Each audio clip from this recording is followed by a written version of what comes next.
There's always a very black and white approach taken to questions of privatisation and sell-offs. We've seen over the years, of course, and a lot of it done by Labor governments. They sold off the Commonwealth Bank, the previous government sold off Telstra, have had the airports sold off over the years. Over the last 20 years, a lot of things have been privatised, but there's still plenty of scope for more privatisation and more things to be done by the private sector.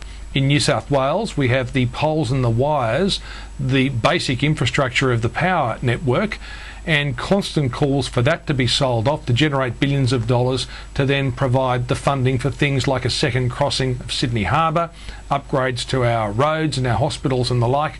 Barry O'Farrell, he won't buy that political argument, and he is saying he won't even put it to the next election.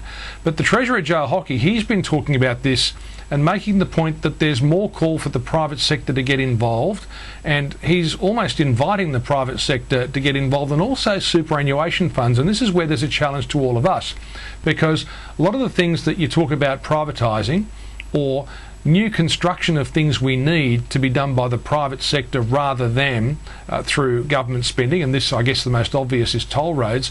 When these things come up, we as a community often say, well, why should we be selling off an asset that we all own? All of us, of course, are in superannuation funds. So what we have in this country is this massive pool of money sitting in superannuation funds that have been building up. And what Joe Hockey would like to do, and there's been a little bit of this happening at New South Wales level, what he'd like to do is try and get some of that money being invested in the things we all need so that governments don't have to spend the money to build them. So you build upgrades to ports, infrastructure, new railways, that kind of thing.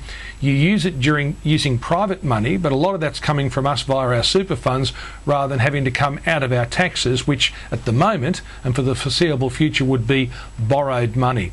So that's going to be a big debate over the next couple of months, so watch out for that one. The question of privatisation and sell-offs and things that governments have done in the past that might be done by the private sector but would actually be being done by some of these big pools of money through superannuation funds, which in effect is our money anyway rather than money we've borrowed through the Commonwealth. If that all makes sense, that's where we're heading, and it's going to be a very big issue as we head towards the May budget, and just watch for more softening up about that and more discussion about it from the Treasurer, Joe Hockey.